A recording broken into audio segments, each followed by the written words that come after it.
wataƙila ta yi wannan yanayin zama da muke da ku ta iya yiwa ya zama shine kusan na wajen ƙarshe-ƙarshen zama na tare da ku a cikin wannan gida. Saboda haka ina jan hankali, zan kuma yi wasiya ko nasiha a tattare da ku cewa ku ji tsoron Allah gaba ɗayan ku ji tsoron Allah, ku ci gaba da rike ayyukanku, ku roƙi Allah ya kawo muku wanda ya fi ni azuma, ya fi ni himma, ya fi ni komai a cikin tsarin aikin. Ku yi biyayya ga wanda zai zo ya tafi da ku.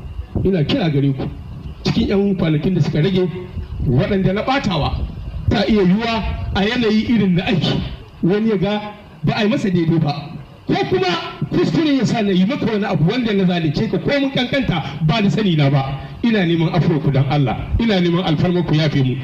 Ni dai duk abin da ne muku, duk abin da kuka yi mun, duk abin da kuka yi mun tun da kan abokan aiki zuwa ku ƙanana, ina shaida muku cewa duk abin da kuka yi mun na yafe muku. Ni ma ina roƙon duk abin da ne muku na kuskure, ina fatan an yafe mu.